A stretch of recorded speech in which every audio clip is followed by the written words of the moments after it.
बड़ी खबर आ रही है। रूसी सेना ने ATGM से किया है घातक हमला। यूक्रेनी आर्म्ड रिकवरी व्हीकल पर अटैक हुआ है।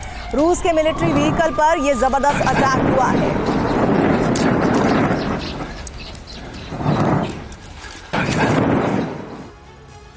यूक्रेन को समर्थन देने के लिए EU ने रूसी संपत्ति को सीज किया। यूक्रेन को कई बिलियन डॉलर के हथियार दिए, लेकिन समर्थन के बदले यूक्रेन यूरोपीय देशों की अर्थव्यवस्था को धराशायी करने का बंदोबस्त कर चुका है।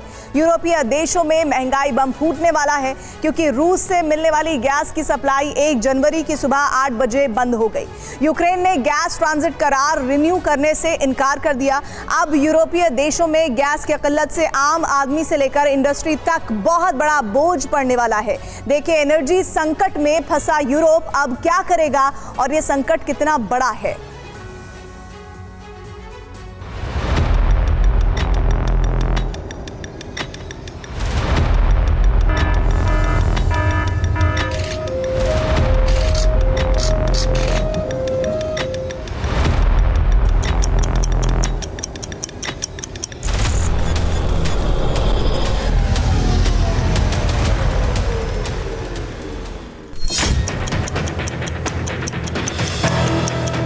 एक जनवरी की सुबह मॉस्को की घड़ी में 8 बजे और इसके साथ ही यूक्रेन से होकर गुजरने वाली गैसप्रॉम की गैस पाइपलाइन से यूरोपीय देशों को रूसी गैस की आपूर्ति बंद हो गई।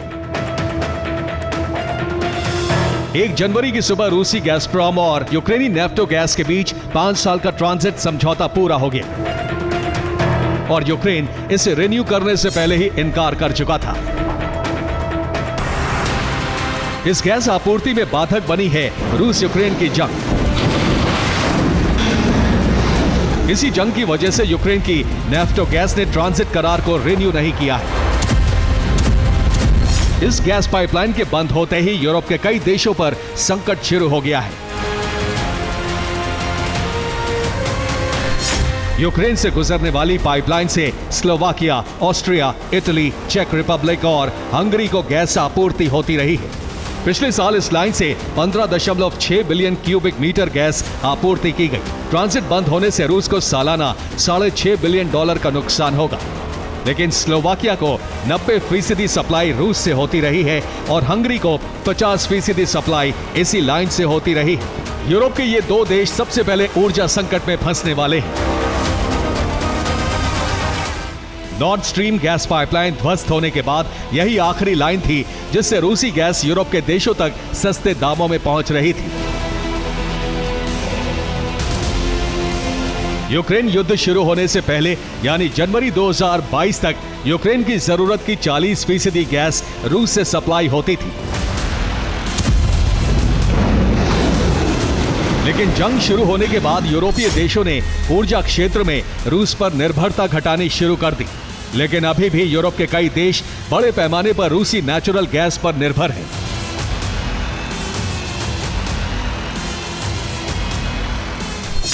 रूस यूरोप के कई देशों को गैस सप्लाई करता आया है। इसके लिए पिछले 50 साल में गैस पाइपलाइन का एक बड़ा नेटवर्क तैयार किया गया, जिसके जरिए बाल्टिक देशों में 60 से 80% गैस की सप्लाई रूस से होती है।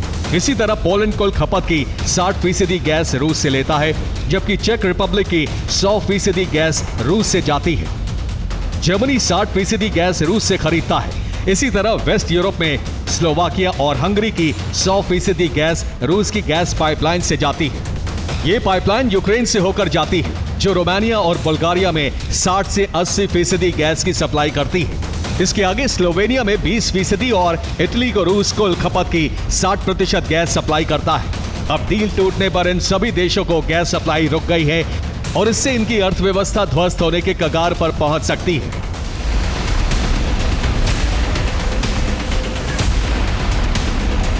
हालांकि इन आंकड़ों में बीते 3 साल में कई बदलाव आए हैं। अब यूरोप की जरूरत की 8% गैस ही रूस से सप्लाई हो रही है, क्योंकि यूरोप के देशों ने गैस की जरूरत को पूरा करने के लिए दूसरे देशों से गैस आयात बढ़ाया है। फिलहाल EU को US, नॉर्वे और कतर से गैस सप्लाई हो रही है, लेकिन नॉर्वे और कतर से कंप्रेस्ड नेचुरल गैस नहीं बल्कि लिक्विफाइड नेचुरल गैस यानी LNG मिलती है।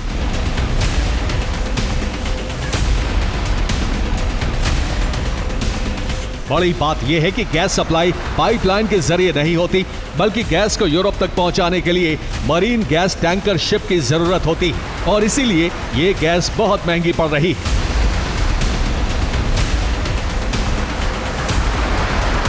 इस तरह गैस पहुंचाने के लिए एक लंबी प्रक्रिया की जरूरत होती है। गैस को कंप्रेस करने के लिए -60 डिग्री सेंटीग्रेड पर ठंडा करना पड़ता है। गैस ठंडी होने के बाद टैंकर शिप में भरी जाती है।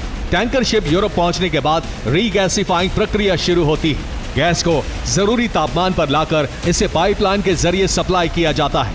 ट्रांसपोर्टेशन, कंप्रेशन और रीगैसिफिकेशन प्रक्रिया के चलते यूरोपीय देशों को गैस महंगी पड़ रही है। रूसी गैस के मुकाबले यूएस, नॉर्वे और कतर की गैस 4 गुना महंगी है।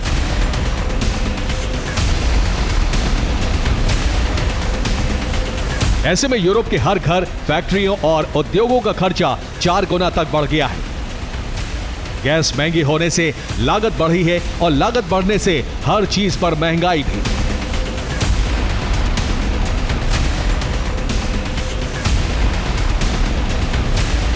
यूरोप में एनर्जी संकट का फायदा अमेरिका और कतर को मिल रहा है। हालांकि यूक्रेन से गैस सप्लाई बंद होने के बाद यूरोप के देश रूस से गैस सप्लाई के कई विकल्पों पर विचार कर रहे हैं।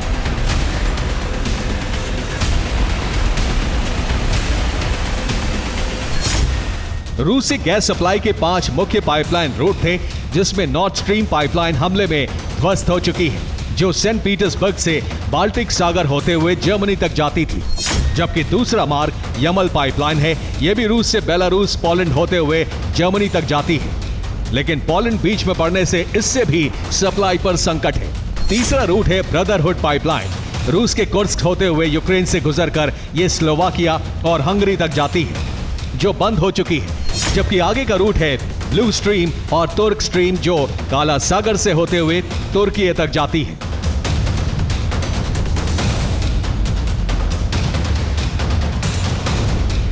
यूरोप के देश अब तुर्क स्ट्रीम पाइपलाइन के जरिए गैस सप्लाई बहाल करने की कोशिश में लगे हैं, क्योंकि भले ये ब्रदरहुड लाइन से महंगी पड़े, फिर भी अमेरिकी गैस से सस्ती पड़ेगी।